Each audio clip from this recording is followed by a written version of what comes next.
잘 지내십니까? 문제로 이번 시간에는 13-31번 할 차례죠. 네. 자, 13-31번이 내 교재로는 221쪽입니다. 맨 밑에 한번 볼게요. 근시하기는 부득이니 개의 인명자이해라. 대책자상에 초사노하너하고 삼중 오중으로 복자리하며 불교인견하며 도시현지로 이보중하다. 대착이라 한루생 이향 고골상의 몇 신마십인 거. 자, 여기까지 먼저 할게요. 앞에 요 구절에 먼저 하고 넘어갑시다. 요즘 참선 수행하는 학인들은 부득이라는 것은 무엇이냐? 바람직하지 못한 수행을 하고 있다, 이런 뜻입니다. 의미로서는 요즘 참선 수행하는 사람들이 정법을 여법하게 수행하지 못하고 사법을 오히려 정법인 것처럼 수행하고 있는 바람직하지 못한 일로 수행으로 삼고 있다, 이런 의미인죠.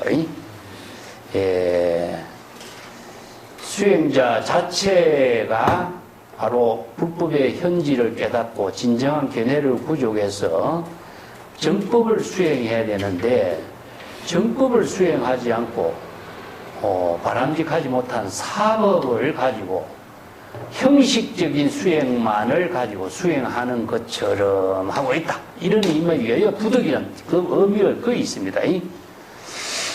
그 문제점이 무엇이냐? 개인 명자이해라. 여기서 명자는 어느 문자죠, 그죠? 내가 자주 이야기했지만은 법은 본래 명자가 없다, 그렇죠? 그래서 일명자, 볼 무명자라. 명자는 여기서 법은 바로 진여일심이 지혜로 이루어지는 경지에는 어느 문자를 초월한 경지이죠. 그렇지만은 우리 명자설이다. 그쵸? 부처님은 어떻습니까? 명자는 방편법문으로서 어느 문자? 방편법문으로서 설법을 하게 된 것이다. 그렇기 때문에 도는 본래 똑같은 말이 도 본래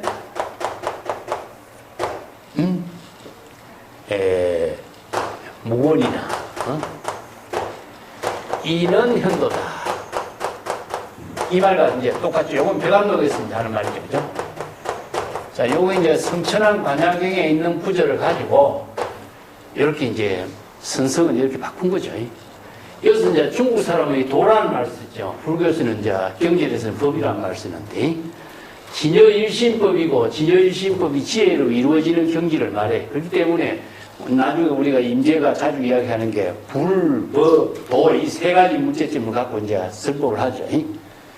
진여일심법은 본래 어느 문자를 초월한 경지지만은 부처님은 어느 문자를 빌려서 진여일심의 지혜를 이루어지도록 방편법문을 설하게 된 것이다, 이런 말이죠. 그렇기 때문에 도는 본래 어느 문자가 없는 경지야. 그래서 불림문자, 은전불거, 심행천멸, 어느 도다, 이렇게 말 쓰는데, 그렇지만 방편의 언어에 의해서 도를 깨달음으로 실현할 수 있게 하는 것이다. 그러니까 방편의 언어가 없으면 도를 이룰 수 없는 거죠. 그렇지만은 어느 문자 그 자체에는 도를 이루게 하는 임시 방편이지, 도의 지혜가 작용하는 경지에는 어느 문자가 있는 건 아니죠. 그렇기 때문에 여기도 어느 문자가 방편 법문으로 설한 어느 문자 그 자체를 도를 이루도록 설한 임시 방편인데, 수행자들은 어느 문자로 제시하는 방편 법문을 근본으로 삼고 그걸 인정하는 거죠. 경전의 가르침이나 선생의 어록의 가르침이나 이 어느 문자의 방편 법문을 중심으로 해서 불법을 이해하고 있다. 이 해자라고 하는 것은 어느 문자를 중심으로 해서 불법의 본질을 이해하는 것으로 근본으로 삼고 있다. 자, 여기서 어느 문자를 통해서 도를 이루는 것을 근본으로 삼아야 되는데 어느 문자를 이해하는 것을 불법 수행의 근본으로 삼고 있다. 이게 먼저 사도죠. 그죠? 이게 근본을 잃어버리고 방편을 근본으로 살고 있는 것이 뭐냐? 요즘 학인들이 바르게 정법 수행을 하지 못하고 있는 잘못된 점이다. 여기 이제 앞에 구절이 금시 학임이 부득이다. 옳지 못한 그 수행을 하고 있다라는 점을 인재가 지적하고 있는 게 이거죠. 자, 어느 문자를 통해서 도를 이루는 것이 불법 수행의 핵심인데 어느 문자를 중심으로 해서 불교를 공부하고 이해하는 것을 근본으로 삼고 있다. 이게 방편 도구를 중심으로 해서 수행의 근본으로 삼고 있다. 이런 뜻이죠. 그래서 이제 그 대책자상에, 이 책자상에 초, 사, 노한어하고 여기서 죽은 늙은 노인의 말을 초 기록하고 여기서 메모하다, 정리하다 이런 뜻이죠. 대책자상이라고 하는 것은 무엇이냐 하면은 요즘 말로 하면 공책이나 노트나 같은데 옛날에 글을 어디 썼느냐 하면은 전부 다 대나무 쪽지에다 썼죠. 그렇기 때문에 이 책이란 말 써요. 책자. 책자는 원래 대나무 쪽지입니다, 이게.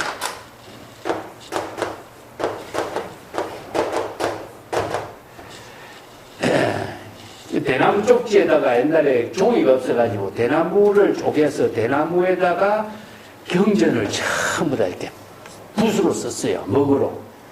그래서 대나무 쪽지를 엮어가지고 가죽으로 엮은 거죠. 그래서 이걸 이제 옛날에 사람들은 경전을 쓴, 고전을 쓴 기록이 전부 대나무 쪽지예요. 그래서 이제 과거 시험 볼 적에도 대책이라 말 씁니다.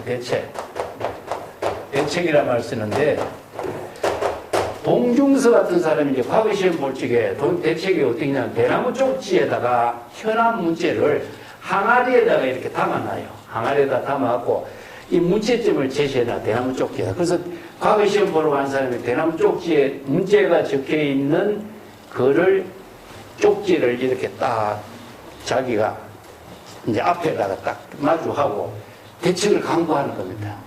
문제점을, 이 현안의 문제점을 그대는 어떻게 지혜로서 이 문제를 해결해야 될까? 이게 정치적인 문제라든가 이런 문제겠죠. 그것을 이제 잘 쓴 사람이 이제 그 재상으로서 뽑히는 거죠. 그래서 과거 시험에 문제점을 대책이라고, 대책을 강구하다 이런 말을 그래서 씁니다. 그래서 대나무 쪽지에다가 여기 이제 경전의 구절을 기록했다. 인도에서도 보면은 그 나무잎에다가 경전을 기록했죠, 그죠? 그 나무잎에다가 올리브 기름을 쳐가지고 그 이제 기스를 내면은 글자가 나타나는 것처럼 그게 경전이고, 중국에서는 먹이 일찍 개발돼가지고 대나무 쪽지에다가 먹으로 글자를 썼어. 그것이 이제 책자가 된 거죠. 그래서 지금 여기서 대책자라는 말도 그 전통적인 하나의 용어가 되니까 그냥 쓰고 있는 거죠. 이제 요즘 말로 하면은 노트에, 종이에 그런 뜻입니다. 종이에 죽은 노인, 늙은 이의 언어를 기록했다. 초라고 하는 것은 메모하다, 기록하다는 뜻이죠. 그래서 이것을 언어를 기록해서 3중, 5중으로 보자기에 싸가지고 이게 사람들에게 보여주지도 않고 불법의 현지다. 이게 바로 도의 가장 깊은 현지가 여기에 있다. 그래서 이것을 그 경전 어록의 말씀을, 선생의 말씀을 귀중하게 여기는 것을 사명으로 하고 있다.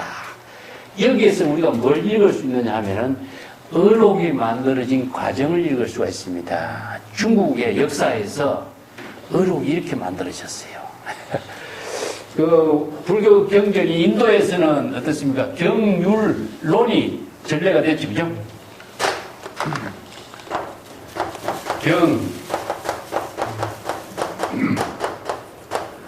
경율론 3장이 인도에서 전례돼요. 경전은 이제 제불열의 말씀이고, 율은 무엇입니까? 바로 수행성들이 정법을 바르게 성공 공덕을 이룰 수 있는 그 계율을 제시했고, 논은 무엇이냐? 경전의 모든 가르침을 많은 사람들이 바르게 이해할 수 있도록 보살들이 논리적으로 체계 있게 설명한 거죠. 그래서 반야경의 모든 사상을 잘 이해할 수 있도록 대지도론이라고 하는 것이 만들어지고, 중론이라든가 백론이라든가 12문론이라든가 이런 용수 이런 무착 이런 사람들이 이 논설을 써요. 그래서 이제 인도에서 경율론 이걸 3장이 만들어진 겁니다. 이 3장. 그래서 이제 3장 법사가 만들어지죠. 그 3장 법사가. 그런데 중국에서는 경율론 3장을 종합해서 선성이 의록이 만들어져요. 자, 의록이 경율론 3장과 다른 새로운 차원으로 불교의 법문집으로 등장하게 된 겁니다. 그래서 이제 여기서 또 청규가 만들어지고 성제가 만들어지고 하는 것이 있고 있지만은 의록이라고 하는 말입니다. 의록이라고 하는 말은 선성의 법문이죠. 자, 이게 이제 어떻게 보면 상당 시중 법문이 만들어지고, 상당 시중이라는 것은 법화기에서 쓰라는 것은 시라고 하는 것은 계시라, 계시. 법당에서 계시한다. 이것을 수시라고 해요. 선생들은 수시라고. 수시설법, 개당설법, 이렇게 시중 법문 이렇게 하는데, 법당에 올라서 대중들에게 정법을 계시하는 것, 그래서 수시설법 하는 거, 이게 언제 했냐면 1, 5, 15, 20, 25 이렇게 5일 법문으로 이루어졌어요. 이게 상당 시중이고, 소참 아니면은 대참 만참 이렇게 참이라고 해요. 참이 이루어지니까 이것은 선생들의 법문을 제3자가 기록합니다. 제3자가 누구냐면 시자예요, 시자. 그래서 이제 중국에서 시자는 굉장한 사람이에요. 옛날에 조실 스님의 시자는 조실에 버금가는 인물이에요. 그냥 이렇게 우리나라에서 시자 같으면 뭡니까? 이게 차나 대접하고 뒷바라지 하는 이렇게 동자성이 시자처럼 아니지만, 여기 시자는 조실에 버금가는 안목을 갖춘 사람이 시자예요. 그만큼 뛰어난. 그래서 석상경제선사, 그 종영록 76층인가 나오죠. 86층인가. 이제 구봉도건선사 나오죠. 그죠? 구봉도건. 네.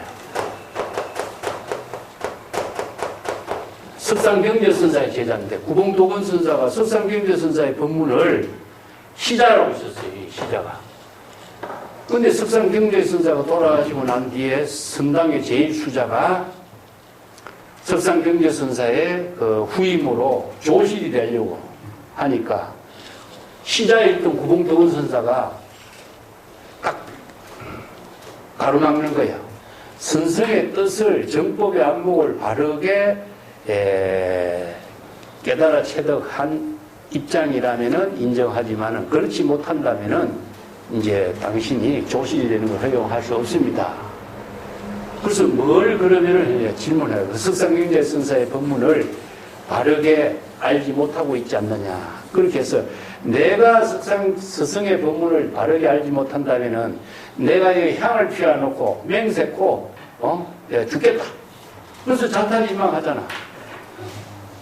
향을 피워놓고 그 자리에서 죽어요. 그래서 구봉도건선사가 죽은 시자의 등을 어루만지면서 자탈림망은 그대 스스로 할 수 있지만은 선사의 뜻은 깨달아 체득하지 못했다. 이렇게 해요. 그래서 구봉도건선사가 시자로서 나중에 석상경제선사의 법을 이어서 선지식의 역할을 합니다. 구봉도건선사의 제자가 누구냐 하면은 동안상찰선사라고 시편단에 저주를 한 사람입니다. 우리가 나중에 우리가 이제 오늘부터 나 시편단 하려고 준비를 했어요. 시편단의 유명한 저자가 동안상찰선사인데 구봉동원 선사의 제자예요. 그래서 이렇게 시자가 누구냐 하면은 선성의 법문의 뜻을 여법하게 잘 기록할 수 있는 사람이 시자예요. 그래서 어록을 기록한 사람들은 스승의 법문을 기록한 사람은 시자예요. 시자가 중심이에요. 왜냐하면은 스승의 법문을 잘 기록을 하지 못하면은 스승을 바보로 만들게 되고 정법으로 기록하지 못하면은 스승을 사도를 만들어버려요. 그래서 이제 어록을 기록한다라고 하는 것은 시자가 제3자가 본 대로 들은 대로 그대로 기록했지만은 정법으로 기록해야 된다. 정법의 안목을 갖추지 못하면은 시자가 기록한다면은 어록으로서의 생명을 잃어버려요. 그 대개의 그 사람들이 어록을 기록을 하면은 뭐 선성의 말씀이니까 그대로 기록하면 되겠다 이렇게 하겠지만 그렇지 않습니다. 어록이라고 하는 말은요 가장 수없이 많은 법문을 하는 가운데서도 핵심적인 부분만을 기록해요. 정법으로서 수행생들에게 바른 안목을 제시하고 정법을 깨달아 체득할 수 있는 방편 법문의 핵심만을 기록한 거죠. 그죠? 그걸 다 어떻게 다 기록하겠어요? 근데 그 법문이 정법이 아니고 사법이 들어가는 내용이 기록되면은 스승이 어떻게 돼요? 이 스승은 평생 훌륭한 안목이 있는 스승이 아니라 안목 없는 졸부가 되어버려요. 그때 뭐 제자가 시자가 어록을 잘못 기록하면 자기 스승을 죽이고 살림할 수 있는 거죠. 그래서 어록을 편집할 적에는 스승에게 욕이 되지 않도록. 그래서 이제 중국의 유명한 제자가 스승보다도 뛰어나야 스승의 덕을 감하지 않는다. 그런 말씀입니다. 그 후생가해라는 말 쓰죠. 그죠? 제자가 뛰어나야 돼요. 스승보다도 제자가 뛰어나야만이 스승의 덕을 살릴 수 있는 거죠. 우리가 선의 역사에서 볼 적에 다 그래요. 스승보다도 제자들이 더 뛰어나요. 그렇기 때문에 선의 역사가 끊임없이 발전하게 된 것이지, 어록이 그래서 좋은 법문으로서 경율론 3장을 포용한 어록으로서 법문으로서의 힘을 갖고 있는 거예요. 근데 이 어록의 특징은 무엇이냐 하면은 본대로 들은 대로 했기 때문에 일상의 언어로 되어 있지. 일상생활의 언어다. 경전하고 율하고 논서 같은 것은요, 이게 저술 형태가 많잖아요. 근데 일상생활의 언어이기 때문에 구어체로 이거, 구어체. 대화니까. 그래서 지방 언어 사투리가 그대로 쓰여졌어요. 이게 뭐냐 하면은 인간의 육성의 법문으로서 살아있는 생명감을 그대로 가식 없이 전달해주고 있어요. 그래서 중국의 문학 사상에서도 어록이라고 하는 장르가 새로운 힘을 갖게 된 거죠. 그래서 중국에 이제 선생들이 어록이 만들어지고 난 뒤에부터는 유가인들도 어록을 만들고, 대표적인 게 주자 어류라고 하는 것이 만들어졌죠. 이게 하나의 어록의 종류죠. 왜냐? 제자와 스승과 제자가 그 가식 없이 대화를 하고 진리를 탐구하고 도를 구하는 대화가 되죠. 이런 이제 뭐 사례적인 입장에 중국에서는 논어 같은 거 있어요. 논어 같은 것도 있지만은 논어는 스승이 이렇게 제자들에게 좋은 가르침을 제시하고 있는 유교적인 가르침이지만은 어록은 법입니다. 바로 지혜를 이루게 하는 법문으로 어록이 만들어져. 여기에 큰 책자에다가 죽은 늙은 노인네의 말을 기록해서 이게 어록이 만들어진 역사입니다. 선문답이 만들어지고 대화를 하고 하는 이런 어록이 만들어진 역사를 지나고 있는데, 운문선사 같은 경우에는요, 어떻게 만드냐면, 어록을 옷에다가 기록했어요. 왜냐면 제자들이 스승의 설법을 하니까 스승의 법문을 메모를 이렇게 하기 시작하는데, 메모할 종이가 없다는 잘. 그래서 옷에다가 이거 메모하기도 하고. 그래서 운문선사의 법문에 보면은, 법문을 듣고 바로 정법을 깨달아 체득하는 수행자가 돼야지. 뭐, 그런 기록하면서 시간 낭비하느냐, 이렇게 꾸지람을 하는 그런 기록도 있어요. 그래서 유명한 지선사 같은 사람이 있어요. 예.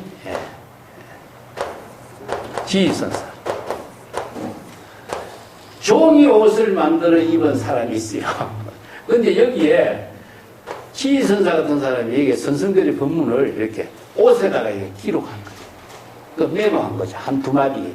그래서 어록이라고 하는 것은 선생의 법문 한두 마디가 예, 수행성들의 입을 통해서 이렇게 끊임없이 입을 통해서 전래되면서 그게 기록으로 남았던 거죠. 이게 이제 어록이라고 하는 형태로 선생의 법문이 기록되어서 남아야 돼요. 뭐 전등록이라든가 선어록이라든가 하는 이런 어록이 이렇게 만들어진 겁니다. 안목 있는 시작 아니면은 이런 어록을 만들 수가 없고, 그래서 이제 참동계 같은 데는 어느 문자의 가르침을 통해서 종지를 깨달아 체득해야 한다 하는 이 법문이 이제 방편 법문을 제시하는 큰 의미로 어록의 특징을 제시했어요. 자, 3중 5중으로 자기가 메모를 해가지고 노트 정리했던 선생들의 법문을 3중 5중으로 이렇게 잘 보자기에 싸서 사람들에게 보여주지도 않는다. 이런 말을 썼죠. 그죠? 이게 명자라고 하는 것이 바로 방편 법문인데, 방편 법문을 임시 방편 법문에 거기에 뭐가 도가 있는 것처럼 이렇게 많은 사람들이 착각하고 있다. 어느 문자의 방편 법문을 도로 이루도록 하는 것은 그게 바로 불법의 현지고 불법 유현의 법문이었다고 임재가 자주 설했는데, 여기서 사람들에게 보이지 않는 것을 어느 문자에 집착하고 있는 잘못된 수행자를 지적하고 있는 거죠. 그죠? 그 뒷장에 봅시다. 도시현지라. 도시현지라. 도라고 하는 것은 불법의 현지를 말하는 거죠. 예.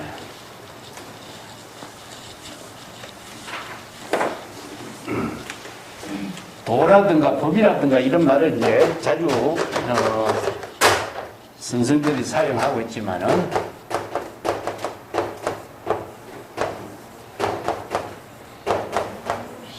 자, 여기서 도하고 법하고 나중에 가면 이제 불하고 이 세 개를 제시해요.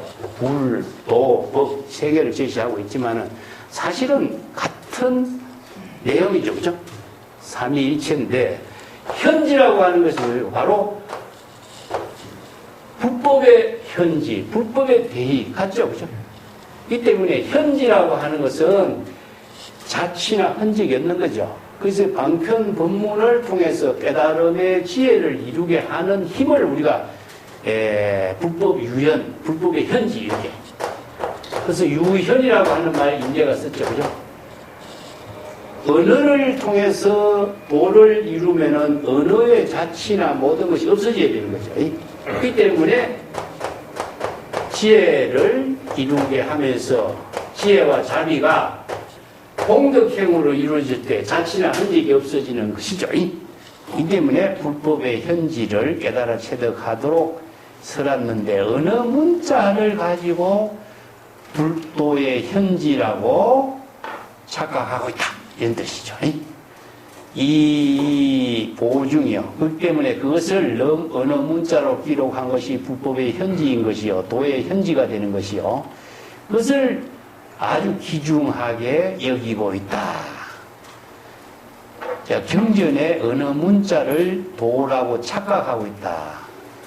방편 법문을 통해서 도를 이루도록 하는 정지, 또 실지, 자각 성지를 이루도록 하는 것이 도인데, 어느 문자 그 자체를 도라고 착각하고 있다. 많은 사람들이 그러잖아요. 경전을 애주의 중지하고 있는 것이나 경전을 통해서 도를 이루는 지혜를 이루는 그런 수행을 제대로 하지 않는 경우가 지금도 그렇잖아요. 뭐 건강경 독송에 많이 건강경 많이 읽는 것이 바로 그게 수행이라고 생각하잖아요. 그렇기 때문에 건강경의 법문의 내용은 모르고 건강경을 많이 읽는 것만이 수행이라고 생각하는 거예요. 이 똑같잖아요. 자, 크게 잘못되었다. 그 당시에도 이제 이런 법문을 성은수혜종이란 말 써요. 예.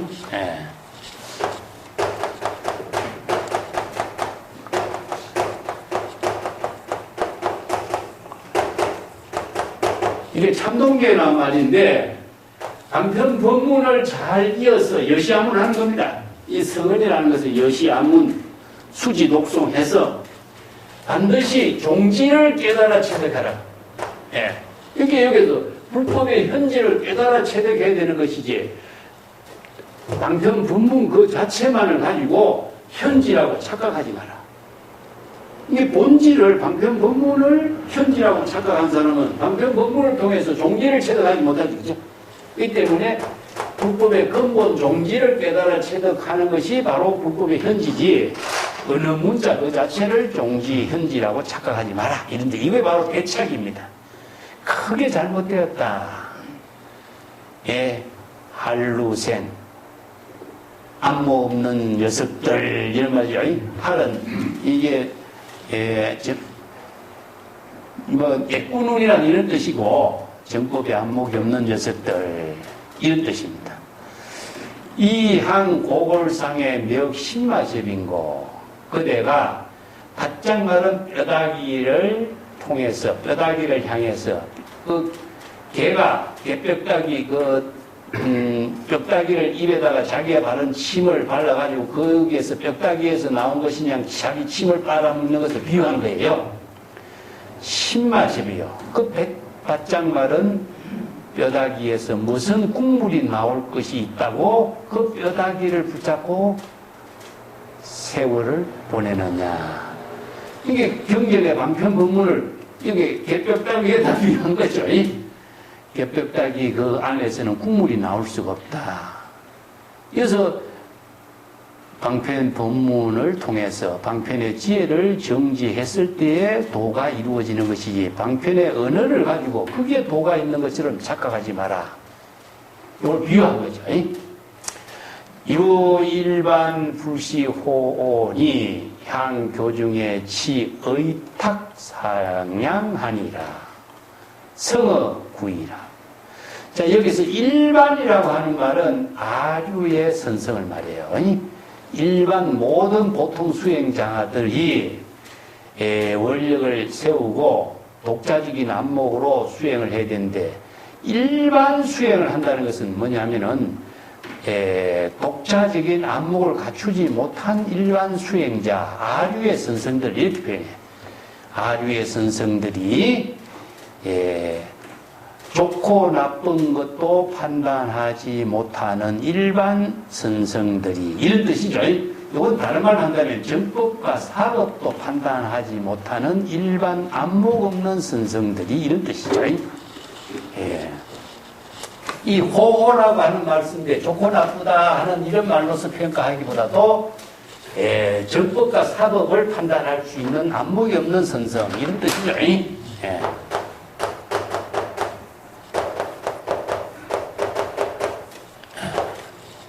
바로 이제 인제의 말하는 진정 견해가 있어야 되겠죠. 진정 견해를 부족한 사람만이 수행을 할 수 있는데 일반의 아류의 선성들은 이런 진정한 견해를 부족하지 못하기 때문에 정법과 사고를 판단하지 못해. 자, 이것은 뭐냐? 호오, 좋고 나쁜 거, 선과 악. 이것을 제대로 판단하지 못한 사람이 어떻게 정법을 수행을 할 수 있겠느냐 이런 것을 비판하고 있어요. 안목을 갖추지 못한 일반 아류의 선성들은 호오, 선과 악, 좋고 나쁜 정법과 사법도 판단하지 못하는 사람이 있으니 이런 사람들은 교중에서 교중은 경전의 여러 가지 가르침, 삼장의 여러 가지 가르침, 어록의 모든 가르침 어느 문자 가운데에서 의탁 상량하고 있다. 의탁이는 자기 생각대로 여러 가지로 사량 분별하고 있다. 이 상량은 물건값을 흥정하는 것을 상량이라고 그럽니다. 원래 이제 상량은 선문답도 상량이라고 그래요.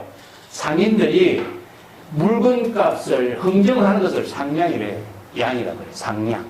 그래서 선문답도 정법을 깨달아 체득하도록 선문답을 주고받는 것을 이렇게 이제 상인들이 물건값을 흥정하는 것에 맞추어서 이렇게 선문답도 상량이라고 하는데, 여기서 의탁이라고 하는 말은 자의식으로 여러 가지로 사량 분별한다, 이런 뜻입니다. 이 탁자가 이게 통도사 할 적에는 도자, 건널 도자가 돼요.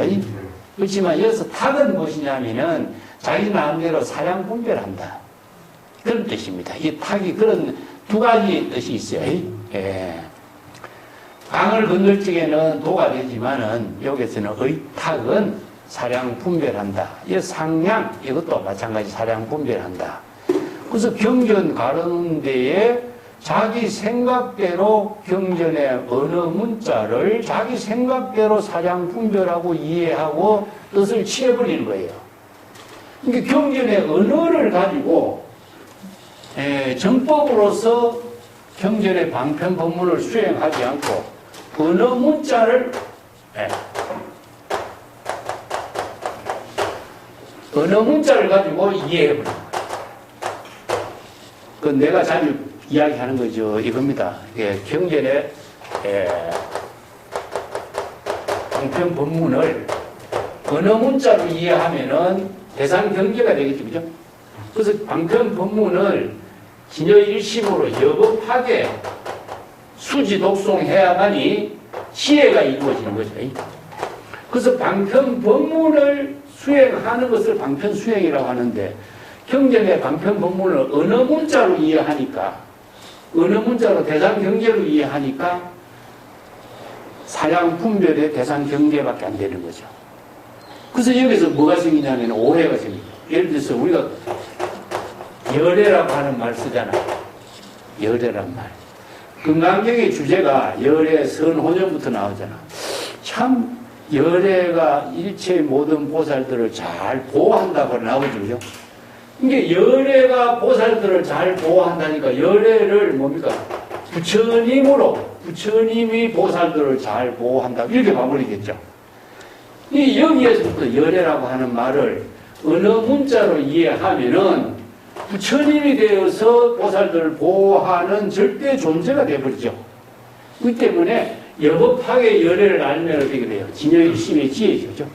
진여일심의 지혜로 보살 수행자가 바로 중생심의 차별 분별심에 타락하지 않도록 열애의 실지실견, 불지견으로 진여일심의 지혜로 정법의 안목으로 여실하게 판단할 수 있는 능력을 갖고 있기 때문에 보살들이 생사윤에 타락하지 않도록 잘 보호한다. 그럼 열애는 누구죠? 야기색견나 이 음성구할 적에 열애는 누굽니까? 진여일심의 지혜잖아요. 이게 이거 열애라고 하는 말을 우리가 언어 문자로 이해하고 부처님이라고 이해하면은 경전의 법문이 아니라 이거는 바로 열애가 부처님이 되기 때문에 절대 존재가 되어버려요. 그래서 방편 법문을 예법하게 수행하지 않고 언어 문자로 이해하면은 방편 법문이 죽어버리죠. 이런 문제점들이 바로 수행성들이 정법에 안목이 없어 언어 문자만 가지고 수행하면은 이런 사도행이 돼버린다. 그래서 성어 구이하니 여기서 언어 문자를 가지고 뜻을 이해하는 것으로 본분으로 삼고 된다.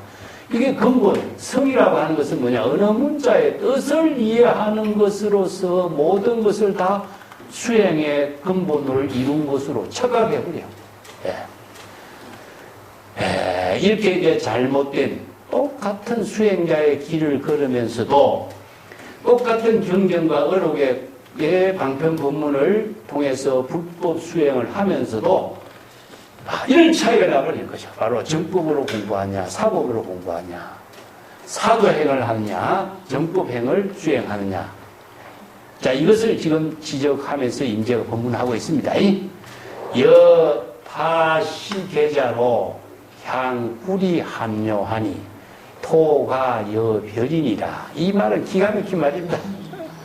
여기서 요 계자는 무엇이냐? 똥덩거리잖아요. 똥덩거리. 예, 똥덩거리. 마치 저 똥덩거리를 가지고 입에 넣었다가 다른 사람의 입에다가 머금도록 넣어주는 것과 같다. 그래서 자기 입에 넣었던 것을 다른 사람들의 입에 넣어서 또 다시 똥덩거리를 머금도록 해주는 것과 같다. 그 비유로 유여 속인 타 정구령 상사라. 여기서 마치 세속 사람들이 놀이로 하고 있는 정구령 놀이와 같다라고 하겠다. 정구령 놀이는 무엇이냐면요, 낱말놀이입니다. 낱말놀이. 예를 들어서 우리나라도 이런 것이 있잖아요. 자기가 하는 말을 이제 다른 사람이 귓속말로 이렇게 해주면은 그 사람이 그 말을 듣고 다른 사람에게 또 귓속말로 말을 전달해 주는 것이죠. 이게 정구령이에요.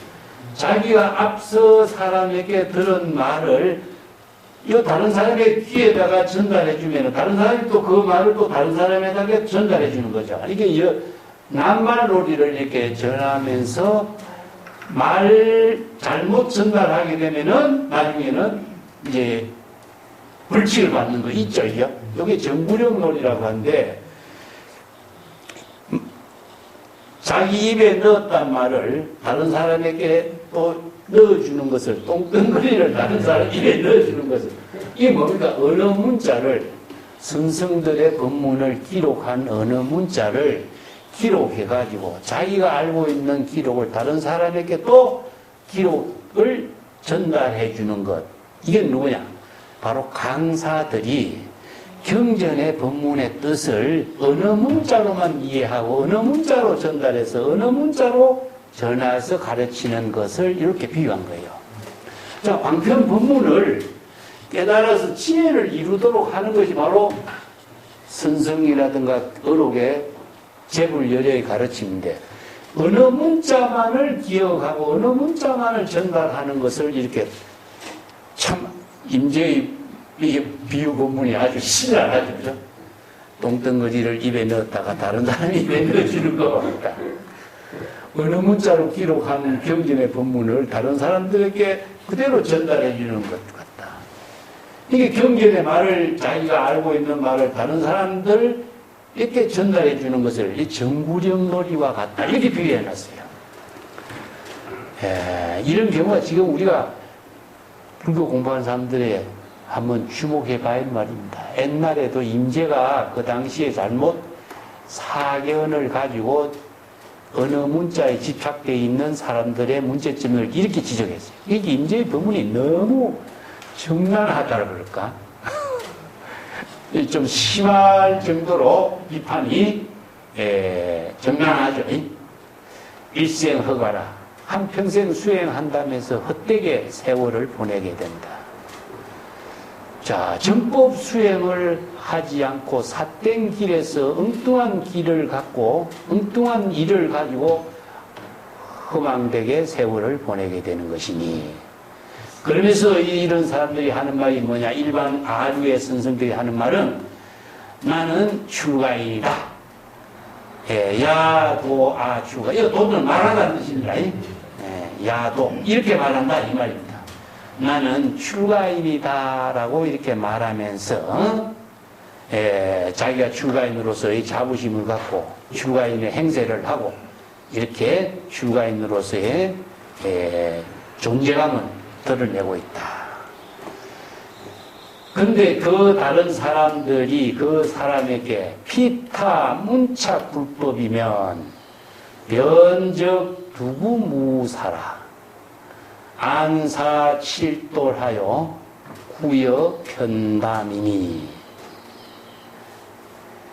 여차지류는 복미력 출세라 이치 타방세계에도 이 지옥수고하리라. 참 기가 막힌 법문.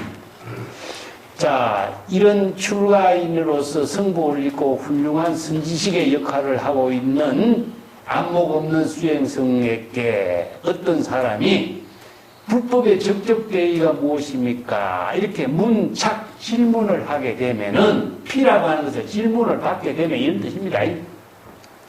여기서 이제 불법을 질문하는 것을 받게 되면 이런 뜻인데, 근데 이제 선생들에게 질문이라고 하는 게 전부 다 어떻습니까? 경전의 그 법문의 뜻을 질문하는 거 아니잖아, 그죠? 불법의 핵심을 질문하잖아. 그래서 임재가 수행자에게 불법의 적적대의가 무엇입니까? 이것이 불법 적적대의냐? 뭐 조사 설례가 무엇이냐? 부처가 무엇이냐? 이것을 직접 방편의 지혜를 깨달아 체득하는 법문을 요청할 때에 이런 말이죠. 그 사람은 정법의 안목이 없고 경전의 구절만을 기억하고 있기 때문에 방편의 지혜로서 그 질문에 대답할 수 있는 말이 없어서 두구무사라, 입을 딱 다물고, 두라는 것은 두문불출하다 이런 말이죠, 그죠? 입을 이렇게 딱 다물고, 무사, 방편법문으로 제시할 말이 없다. 이 사라고 하는 것은 방편법문으로서 제시하는 언어를 말하고 있습니다. 이게 정법의 안목이 없는 사람은 직접 불법의 대의가 모르는가 경전에 있는 구절로서 대답하는 질문이 아니라 지금 여기에서 불법의 대의로 지혜를 이루게 하는 그 법문의 핵심을 질문했을 적에 그 수행생에게 맞는 방편법문으로 제시할 방편의 안목에 말이 없다 이런 뜻이죠. 그리고 또 안사칠돌이요. 눈은 칠돌이라고 하는 말은요, 칠이라고 하는 것은 새카맣다는 뜻이죠. 그 칠돌이라고 하는 말을 다른 말로 한다면은 연기에, 새카만 연기에 굴뚝이 새카맣게 된 거죠. 그러니까 그 새카만 연기에 푹 빠져가지고 생기가 없다 이런 뜻이죠. 눈이, 지혜의 눈이, 안목이 생기가 없으다. 그러니까 깜깜한 상태가 됐다. 안목이 없기 때문에 눈이 새카맣게 생기를 잃어버렸다.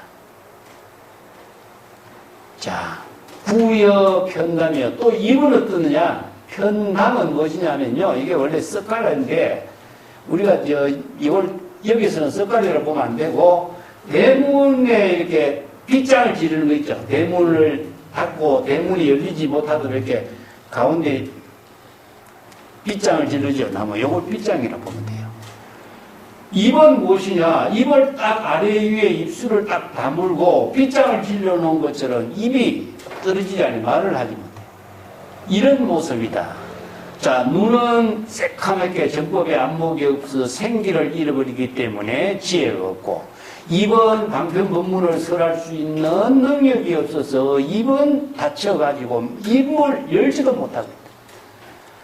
자, 여기서 두구무사하나 안사칠돌이나 구여편담이나 이거 똑같은 말이에요. 여기서 안목이 없기 때문에 방편지혜로서 설법을 하지 못한다 하는 뜻이죠. 이렇게 비유해놨어요. 그 출가성들이 그 설법을 하지 못하는 것은 자기 본문사로서의 역할을 하지 못한다. 그래서 조주어로 같은 데라든가 이런 데 보면은 그 경계에서 아하니 또 이게 아양성이라고 그래요. 아한, 아양성 이런 말씀입니다. 일생 총림에서 자선 수행을 한 사람들이 있는데 10년이 지나고 15년이 지나고 수행을 하지만은 불법에 대해서 질문을 하면은 벙어리처럼 되어가지고 한 구절 한 법문도 제대로 대답을 할 수 없는 벙어리 같은 사람들이 있으니 부처님도 그를 어떻게 제도할 수가 없다. 이게 아한이란 말이에요. 작아한이라. 이 아양성이란 말이 이런 말씀인데, 출가인들이 해야 할 것이 무엇이냐 하면은, 정법의 안목을 부족하는 거하고, 설법하는 거하고, 이 두 가지가 출가인들이 해야 할 본분이에요.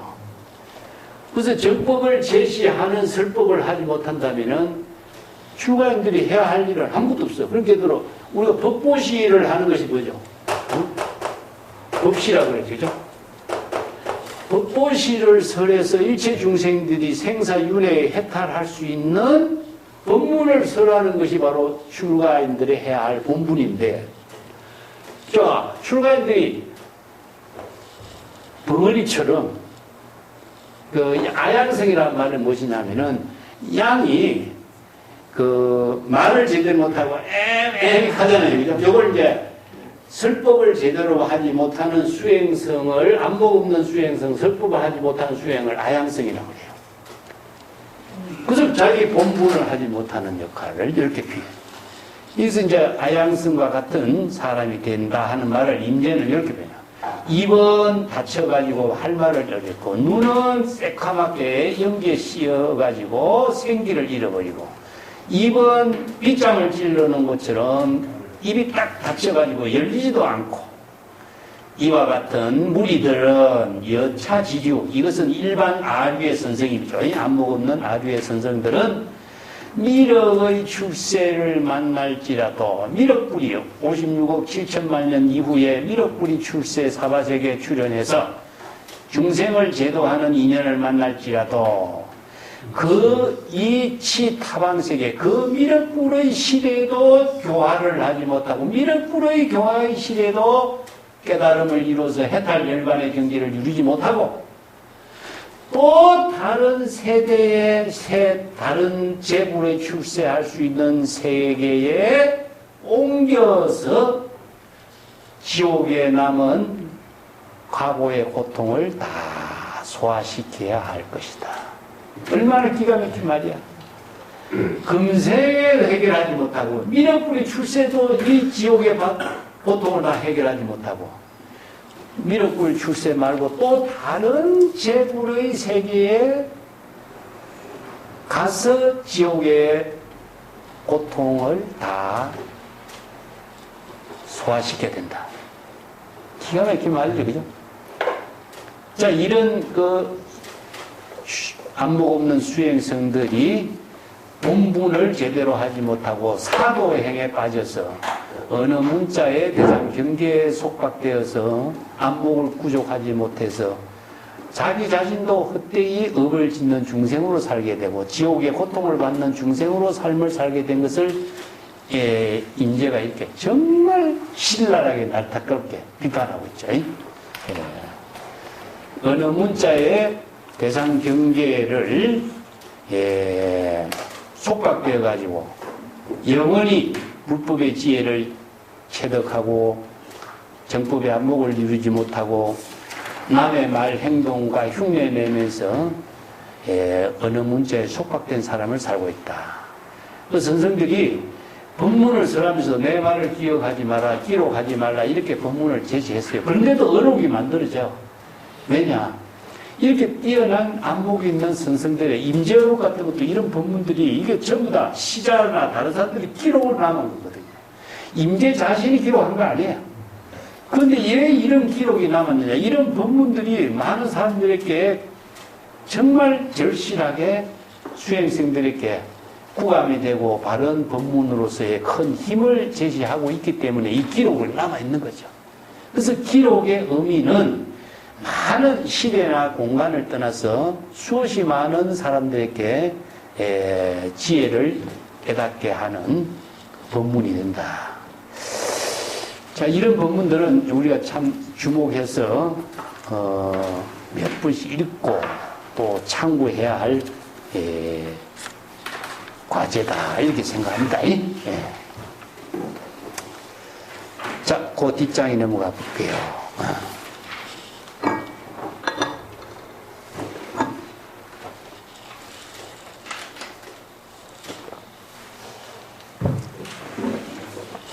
13-32단에 가겠습니다. 대덕이여 이 파파지의 왕 제방하고 몇 십만 불인가 답이 각판활하니 무불가구요 무도가성이요 무법가득이니 외구유상불이요 여여 불상사라 욕식여 본심이면 비합역비리라. 거기까지 볼게요. 자, 이어 수행자, 이어서 대덕이라는 수행자 여러분들을 좀 높임말이죠. 그대들이 파파지, 이 파파지라는 것은 분주하게, 허겁지겁 이런 말이죠. 이게 바로 어록이 사투리를 사용하고 있는 말이에요. 이게 문어체로 이루어지지 않고 구어체로 이루어졌다는 뜻이죠. 예. 그 어록의 특성이 이제 본대로 들은 대로 기록했다라고 하는 말 썼죠, 그죠? 이게 뭐냐면은 구어체라는 거예요. 구어체. 문어체가 있고 구어체가 있어요. 문어체는 무엇이냐면은 저수라는 겁니다. 저수. 작가가 사상가나 작가가 자신의 주장을 이렇게 논리적으로 체계 있게 저술하는 것을 문어체라고 그래요. 보통 이제 논서 같은 것이 다 문어체로 이루어져 있죠. 그렇지만 구어체는 무엇이냐 하면은 대화처럼 대화. 사람이 일상생활에 대화하는 것 자체가 구어체. 그래서 이걸 이제 속어라고 해요. 속어. 사투리라는 뜻이죠. 이게 속어가 지방 사투리가 지방마다 틀려요. 그래서 이제 어록을 읽기가 어려운 점이 무엇이냐 하면은 중국이 언제 땅덩어리가 크니까 지방마다 이게 사투리가 다르죠. 그리고 이제 뭐 오랑캐들의 언어도 있고 그래서 이제 이런 사투리를 많이 사용하고 있기 때문에 좀 이제 어록을 이해하는 데는 구어체를 이해하지 않고서는 제 어록의 내용을 좀 오해할 수가 있습니다. 그래서 황벽 불법 무다자 이런 말 쓰죠, 그죠? 우리가 이제 지난번에도 공부했습니다만은 이런 말이 속어체입니다. 또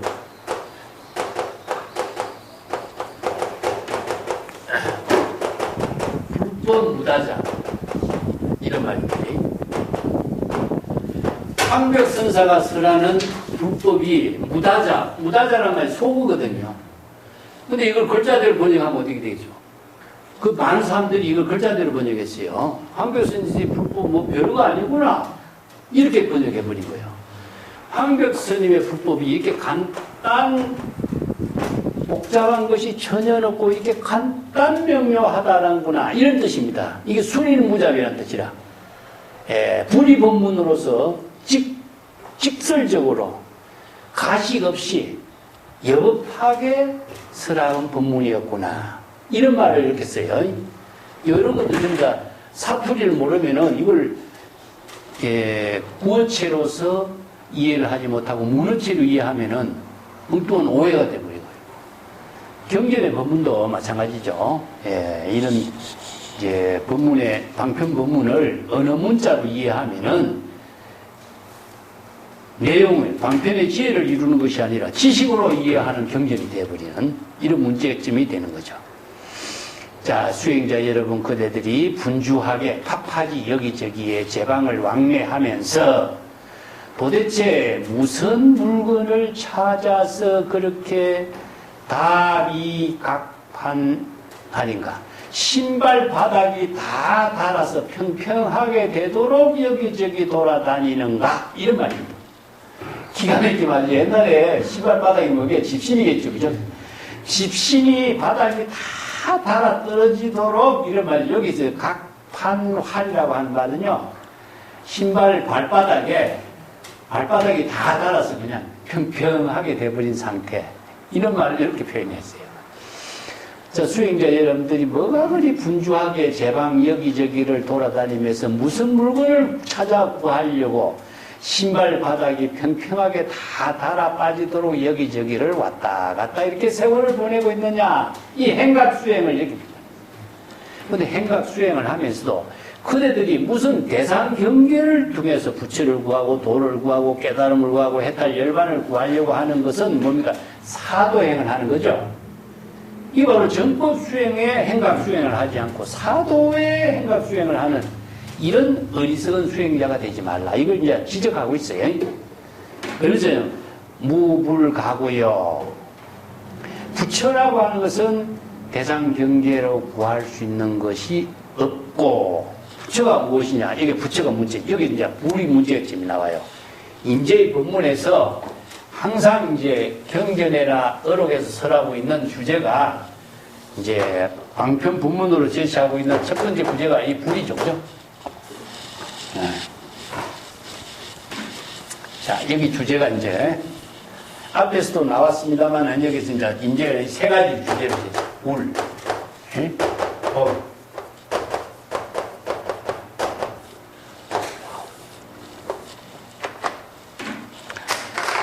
자, 부처를 대상에서 구할 수가 있느냐? 대상에서 부처를 구할 수가 있겠느냐? 자, 부처는 대상에서 구할 수 있는 것이 아니다. 부처를 구하려고 여러분들이 돌아다니지만 부처는 대상에서 구할 수 있는 것이 아니라는 사실을 알아야 한다. 이런 말이죠. 여기서. 자, 도를 여러분들 구하려고 여기에 신발이 닿도록 여기저기 돌아다니고 있는데 구법행을 하고 있는데 도라고 하는 것도 어디에서 대상 경계에서 찾아 이룰 수 있는 것도 아니라는 사실이다. 도 가성이라는 것은 도라고 하는 것을 어디에서 구해 얻어서 이룰 수 있는 것도 아니다. 도라고 하는 것도 완성, 무엇을 이렇게 수리해서 완성시켜서 이루어야 될 것이 아니라는 사실을 여러분 잘 알아야 한다. 이런 말이죠. 그죠? 아, 법, 가득이요. 법이라고 하는 것도 대상 경계에서 얻을 수 있는 것도 아니라는 사실을 잘 알아야 한다. 이 세 가지 문제가 주제예요.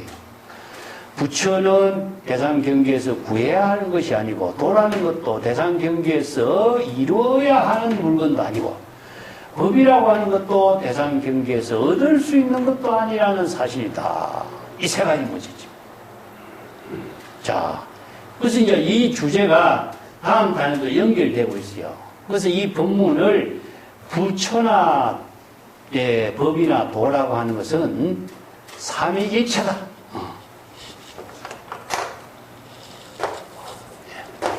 일체다. 일체는 그럼 어떻게 되죠? 바로 진여 일심의 지혜다.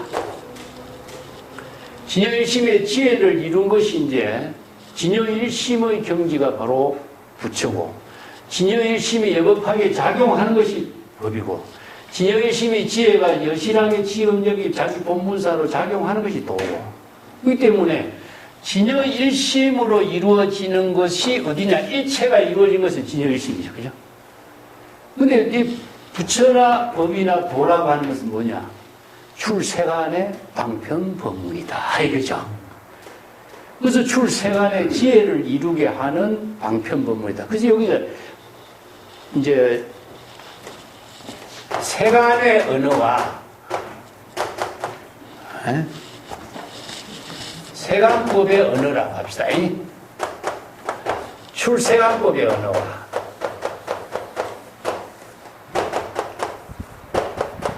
이걸 정확하게 이제 우리가 이해해야 될 것이 여기에요. 세간법의 언어라고 하는 것은 자의식으로 육근이 육진의 대상 경계를 분별하기 때문에 이원이 돼요. 이견이 돼요. 자타로 나누어져. 그렇기 때문에 자타로 나누어지는 이견은 무엇이냐 하면은 차별 분별심이 이루어지죠. 차별 분별심이 이루어지니까 이것은 전부 다 업이 만들어지는 언어다 이거죠. 생사윤회의 생멸심이 되고 생사망념으로 업이 만들어지는 언어다. 그럼 출세간의 언어는 뭡니까? 바로 진여일심이 되니까 진여일심의 지혜로 이루어지니까 이거 불의로 이루어져.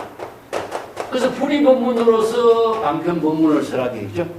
근데 진여일심의 지혜가 이루어지도록 하냐? 번뇌망념을 비우고 진여심의 지혜가 불가사한 지혜가 작용하도록 하기 때문에 공불공의 논리체계로서 방편법문이 써져 있어요. 이 때문에 경전의 법문, 어록의 법문은 출세간의 지혜를 이루게 하는 법문이기 때문에 출세간의 지혜를 이루게 하는 방편 법문을 여법하게 수지, 독송하지 않고서 방편을 하지 않으면은 방편 지혜가 진여의심의 지혜를 이루어지지 않아요. 근데 방편 법문을 세간의 중생심으로 자아의식으로 대상 경계의 어느 문자로 이해하면은 출세간의 방편 법문이 지식이 돼버려요. 지식이 되니까 전부 다 경전을 읽어도 지식으로 읽으니까 바로 자아의식으로 대상 경계의 어느 문자를 분별하니 인식체계가 되니까 바로 생사심, 생멸심이 되버려요. 이 임재의 법문이 그러잖아요. 여법하게 수행하지 않고서는 방편을 지혜로 이루는 수행을 하지 못하면은 전부 다 업이 된다. 자, 우리가 언어의 논리 체계가, 언어의 법수 논리 체계가 아주 정확하게 되어 있기 때문에 불교는 이 바로 공의 법문이라든가 불의 법문이라는 것은 방편 언어를 통해서 제불의 지혜를 이루기도 하지만은 여법하지 못하면은 전부 다 중생의 망념으로서 생사의 윤회가 되버려요. 우리가 지금 세간의 이 말을, 우리가 말을 통해서 한번 봅시다. 다른 사람을 나쁘게 비난하게 되면 어떻습니까?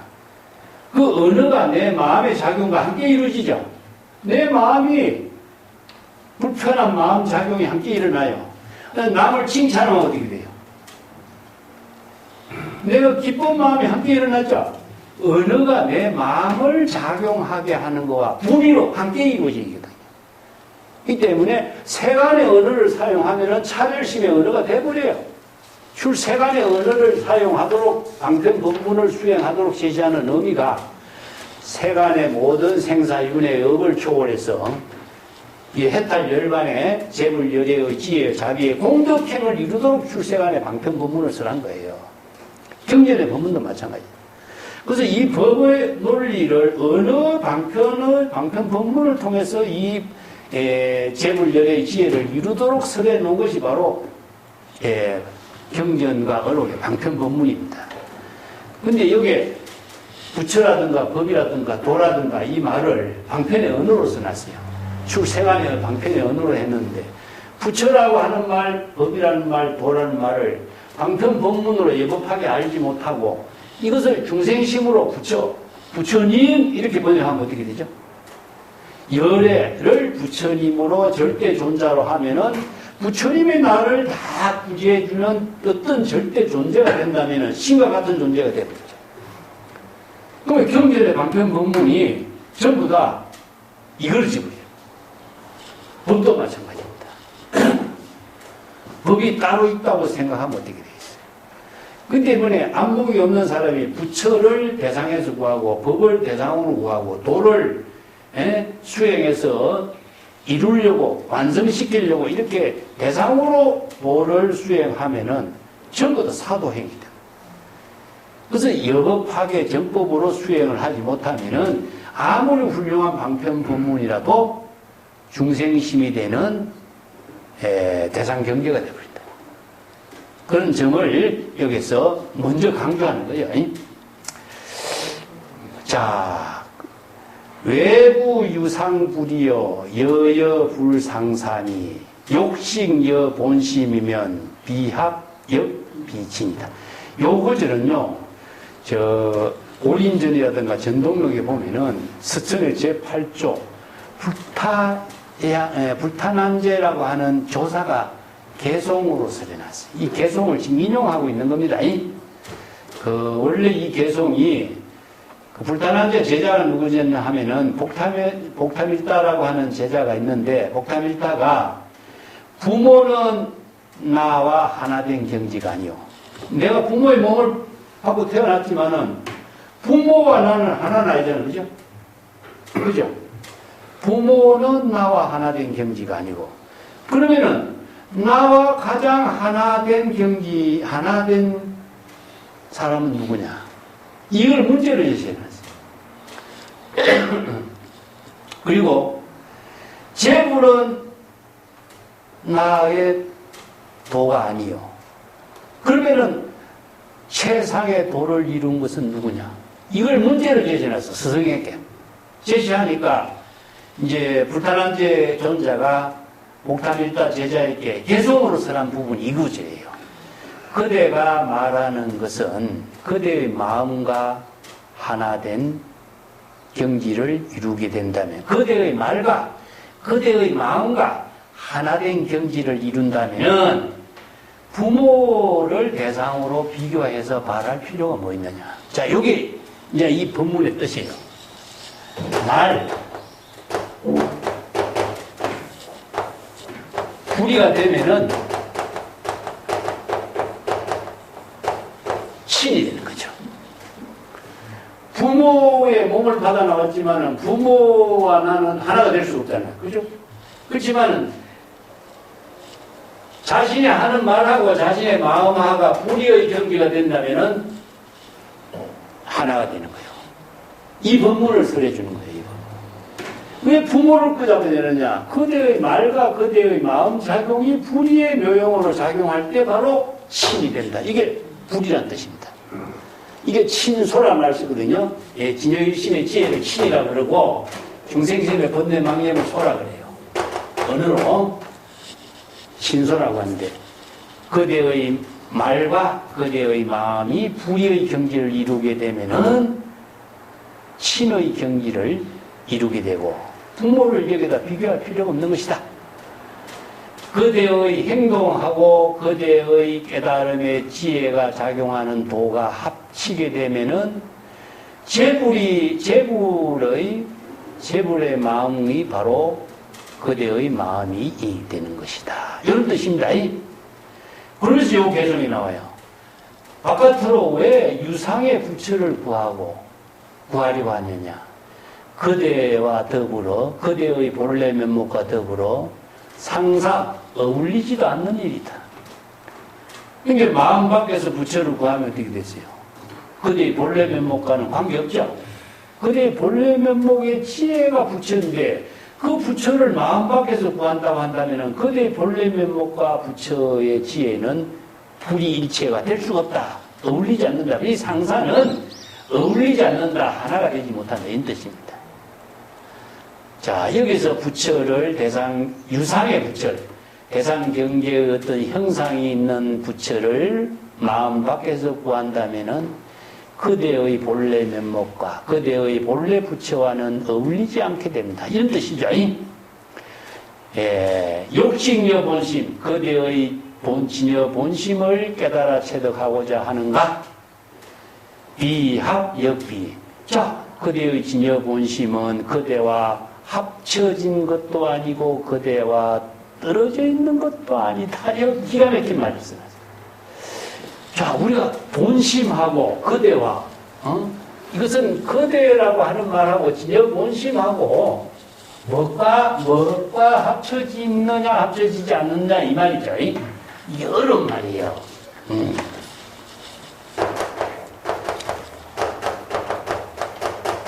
신신불이잖아, 그죠? 자, 우리 몸하고 우리 마음하고는 불이라고 하지만은 이 마음하고 몸이 떨어져 있는 것이냐 합쳐져 있는 것이냐 말할 수 있겠어요? 어떻게 이야기할 수 있어요? 그래서 이거 보시죠.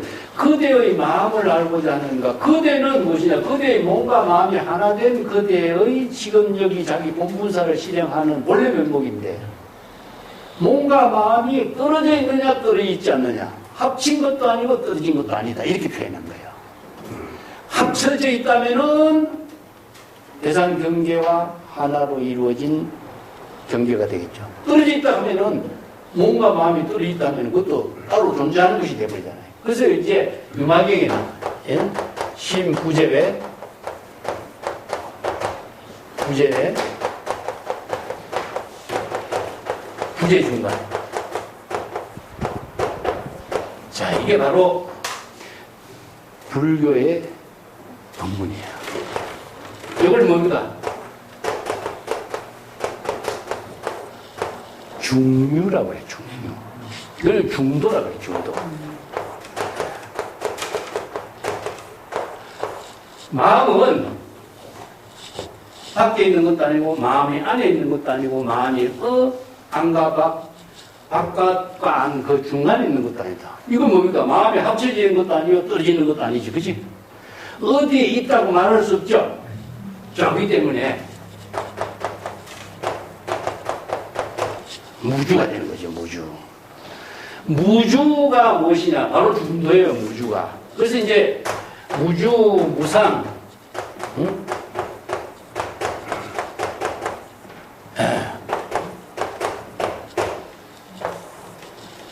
그래서 유망의 유명한 무주체상의 일체법을 건립하단 말이다.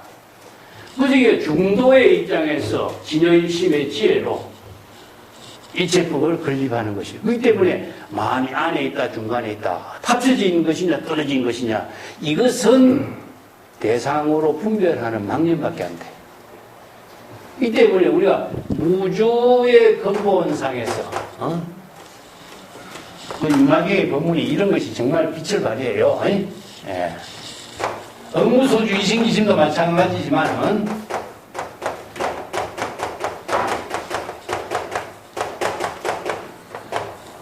무주의 근본에서 일체법을 건립한다라고 하는 말은 진여의 일심의 지혜로 지금 여기 자기 본분사를 창조하는 것이지 이것을 논의한다고 뭐 해결되나? 그렇지만 이런 마음이 안과 밖이라든가 합쳐졌다든가 떨어졌다든가 이런 것은 초월돼요. 예, 그렇기 때문에 무주의 근본에서 일체법을 건립하는 지혜를 실행할 수 있어야 한다. 자, 이 불탄한제 조사의 개성을 인용해가지고 임재선사가 자 여기에 부처나 도나 법을 대상 경계로 추구하는 어리석은 사도행을 비판하고 있습니다. 이런 법문들이요, 그거는 적재적소에 꼭 필요한 법문을 설할 때에 이런 개성들을 인용해가지고 그 법문들을 함께 이해할 수 있도록 제시하고 있는 그것도 전체 다 개성을 인용하지 않아. 일부만 딱 인용해. 중요한 것만. 이런 점들이 보면은, 참 안목 있는 사람들이 얼마나 많은 논서, 지금 뭐 세친의 개성성업론이라든가, 뭐 성청반야경이라든가, 이런 경전의 중요한 구절, 핵심만 딱딱 고집어서 이것을 필요한데 딱딱딱딱 제시해서 설법을 하고 있거든. 그래서 임재의 법문이 그냥 자신의 안목을 이렇게 주관진 입장에서 설하는 것이 아니라 경전의 법문에 의거해서 여법하게 수행자들에게 객관적으로 바른 지혜를 깨달아 체득할 수 있도록 제시하고 있는 법문이 아주 돋보입니다, 이게. 여기 이제 마나라 존자의 개송하고, 여기 불탄한제 조사의 개송하고, 이런 것들이 보림전 이런 데 있는 자료거든요. 전등록이라고 하는 책은 임재의 시대에 편집이 안 됐어요. 그러면 임재 이전에 이런 자료들을 우리가 본다면은 보림전이라고 하는 책은 편집이 되었고 그런 자료들이 유통되고 있으면서 중요한 구절들을 다 정리하고 기억하고 했기 때문에 이런 법문들을 인용한 것이라고 볼 수 있죠. 마음 밖에서 어떤 대상 경계의 형상으로 존재하는 부처를 구하는 것은 그대의 본래 면목의 지혜로 작용하는 부처와는 어울리지 않는다. 그대의 본심을 알고자 하는가? 그대의 본심은 그대와 합쳐져 있는 것도 아니고 떨어져 있는 것도 아니다. 이거 뭐 어떻게 이해합니까? 이거 내가 지금 이야기했지. 유마계의 이 법문이. 이게 경전의 하나의 법문만 갖고 이야기하지 말고 다양한 경전의 법문, 방편 법문을 같이 종합해서 이 내용들을 체계 있게, 깊이 있게 이해할 수 있도록 해야 돼요. 마음은 안에 있는 것도 아니고 중간에 있는 것도 밖에 있는 것도. 이것을 다르게 어떻게 비교했죠? 유마경에서는 중류라고 하는 데가 말 썼죠. 중류.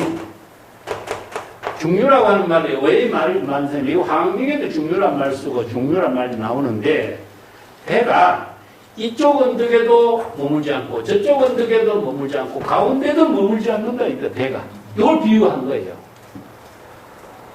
뱃사공이 배를 몰고 가는데 이쪽 저쪽 같으면 차별이겠죠. 가운데라고 하는 것도 대상을 두고 있으면 차별이 되겠죠. 그죠?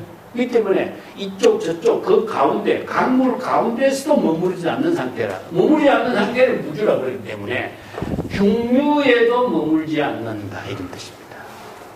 이 때문에 이런 법문들이 참 지혜의 법문이라고. 이 방편 법문을 설하면서도 방편의 지혜가 이루어지는 법문으로 설하고 있다. 이런 뜻이죠. 도류여 진불무형이여 진보무체여 진법무상이여. 이 자 세 가지만. 예, 이 진이란 말이 나오죠. 진. 진이라고 하는 말이 참 재미난 말이죠. 자, 이걸 한번 우리가 인재의 법문에서도 진정계례란 말을 썼고 진이란 말을 자주 써요. 예. 진짜란 말 여기다 써놓고 합시다. 진. 진이란 말을 우리가 본다면은 진정견해란 말을 쓰죠. 그죠? 인재의 법문에서. 그래서 인재가 이 진정이란, 진이란 말을 자주 써요. 진과 상대적인 언어는 뭐죠? 망이죠. 자, 진은 무엇이냐면은 진여. 이건 정법을 말하는 거죠. 망은 무엇이냐? 중생심이니까. 이건 사고를 말해요. 자, 여기 진정견해라든가 진불, 진법, 진도라는 것은 정법을 이야기합니다. 정법. 정법 수행, 진정한 수행. 이런 입장을 진불은 진정한 부처는 형상이 없는 것이요. 진정한 도는 어떤 그 근본 당체가 없는 것이요. 진정한 법은 형상이 없는 것이다.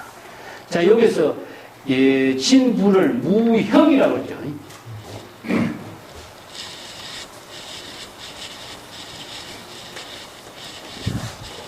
진불은 무형. 진법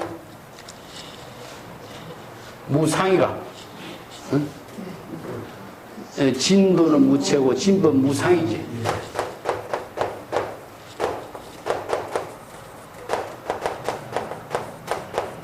인재의 법문의 핵심이 이걸 자주 언급하고 있어요. 뒤에서도 나오지만은 이 형은 무엇이냐면은 부처는 우리가 형이라고 하는 것은 형상이죠. 형상. 우리가 법당에 가면은 부처님 전부 다 법신, 모신, 화신, 형상으로 이렇게 모셔 있잖아요. 그래서 진불은 무엇이냐? 진여일심이 지혜로 이루어지는 것, 즉 중생심의 번뇌 망념을 벗어나서 부처의 지혜로 이루어지는 진정한 부처는 어떤 대상 경계나 형상으로 존재하는 것이 아니다. 의식의 대상 경계에서도 형상으로 존재하는 것이 없어야 되겠죠. 그죠? 이 때문에 전부 다 다르게 한다면 진여일심입니다. 진여일심의 청정한 지혜를 이렇게 표현합시다. 그렇기 때문에 형상을 초월한 것이니까 무형, 무상, 무명, 무상, 절이체, 법성이라고 이제 표현하고 있죠. 그죠? 그래서 이것을 전체를 본다면은 환경에서 이걸 법성이라든가 진성이라든가 열애장이라든가 이런 말을 이제 방편의 언어로 이렇게 제시한 거니까 이제 법성이라는 말도 방편의 언어지만은 이것을 또 다시 방편의 언어로 법성의 뜻을 부처나 법이나 도로 이렇게 또 방편의 언어로 제시한 거니까 자, 또 법이라고 하는 것은 무엇이냐? 바로 이것도 형상이죠. 이 상은 무엇이냐 하면은 아상, 인상, 중생, 상이라든가 여러 가지 이어서 무명무상이죠. 이거는 하나의 형체로서 형상으로 이야기하는 것이고, 이거는 중생식으로 작용하는 아상, 인상, 중생상이라든가 무명무상이라든가 이런 작용, 이 법이라고 하는 것 자체는 바로 진여법이 법은 어느 문자가 없다 그랬죠. 그죠? 법이라고 하는 것은 어느 문자라든가 모든 언설을 다 초월된 경계이기 때문에 아상, 인상, 중생상이라든가 이런 대상 경계로서의 존재하는 것이 다 없다. 그 무상의 입장이고, 우리가 금강경에서 무상이라고 하는 말을 다른 말로 한다면은 공이라는 뜻입니다. 무명, 무상 전부 다 공이라는 뜻입니다. 일체의 은설상, 명자상, 신년상을 다 초월한 경지죠. 그래서 그 경지를 바로 법은 아까도 이야기했지만은 법은 무명자 어느 문자가 없는 거죠. 그렇기 때문에 기실론에서 뭐라 그러죠? 바로 은설상, 명자상, 신년상이 다 초월. 그래서 법은 본래 일체의 어느 문자가 다 초월된 게 불림 문자다, 어느 도단이다, 막 이렇게 표현하고 있죠, 그죠? 그렇지만 이 법을 깨닫게도 하도록 방편에 어느 문자를 제시하고 있는 것이니까 대승불교에서 방편 법문을 제시하는 의미가 방편 은설이다 이런 뜻이죠. 진도는 중국 사람들이 이 도라고 하는 것은 노자에서 제시하고 말이지만 중국 선생들이 전부 다 평상심이 도라든가 무심이 도라든가 도로 다 표현하고 있죠. 도는 뭡니까? 바로 도유심오다.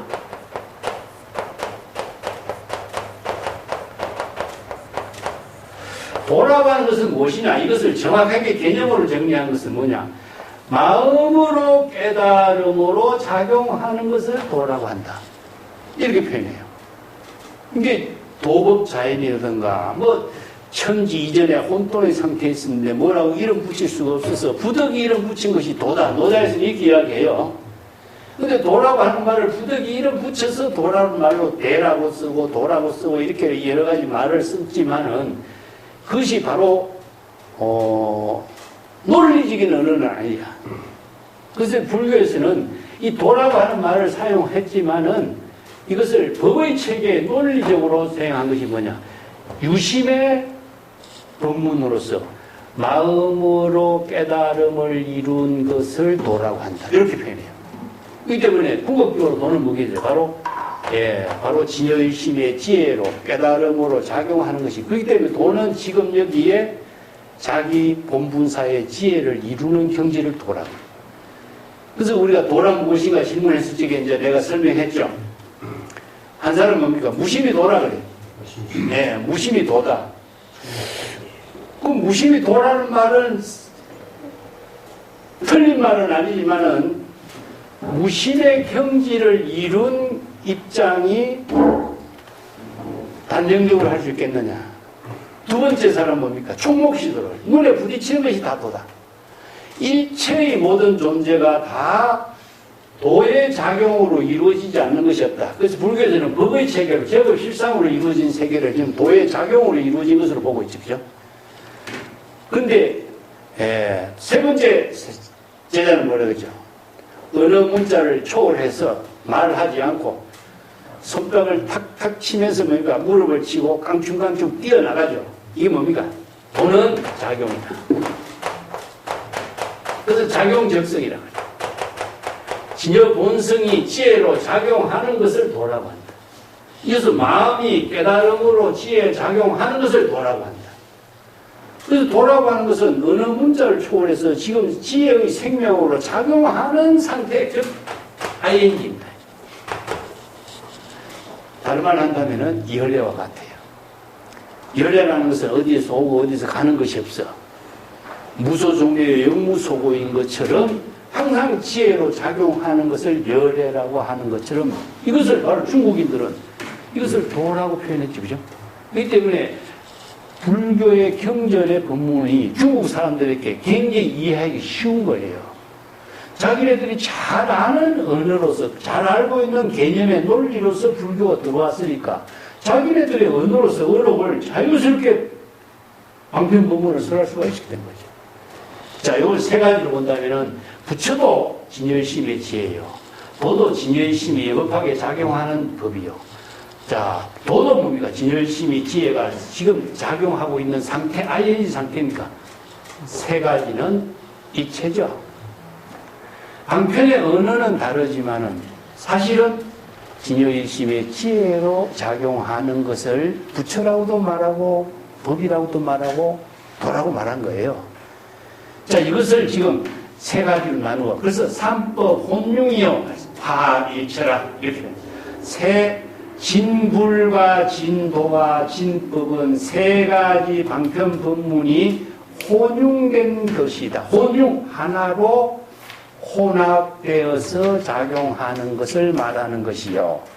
이 세 가지의 방편법문의 언어가 일처에 화합하고 있다. 일처가 어디죠? 진여일심이죠. 진여일심이 지혜로 작용하는 그곳에서 화합되어 작용하고 있다. 그래서 내가 이걸 진여일심의 지혜라고 표현해요.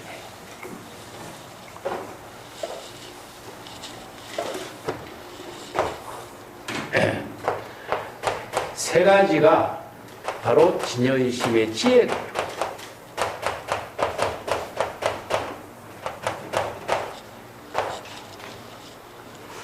자, 이게 방편의 언어로서 달라.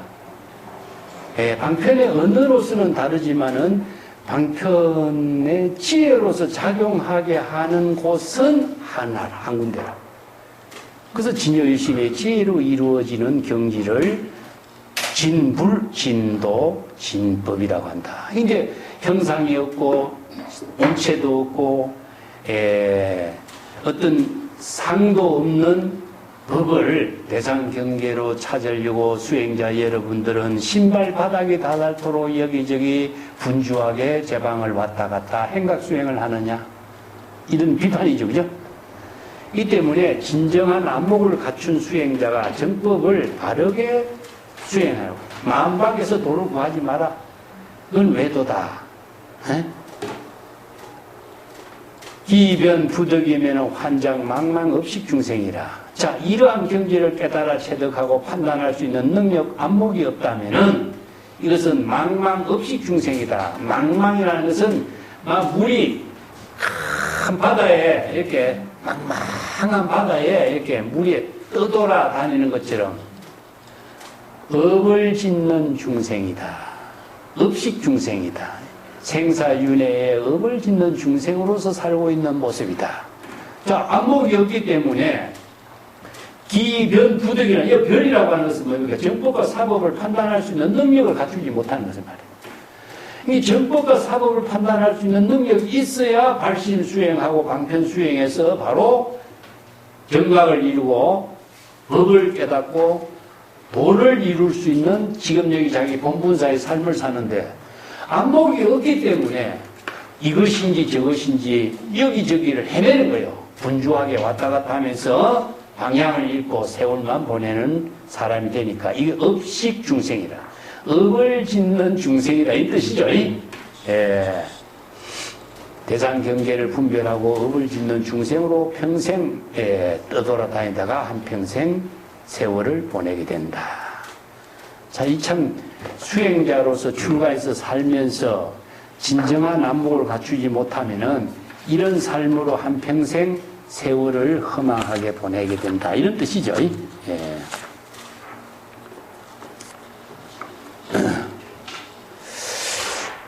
자, 요 뒷장의 요 부분은 이제 진불, 진법, 진도의 법문이 쭉 연결되는데, 이건 다음 시간에 할까요? 오늘 여기까지 하고.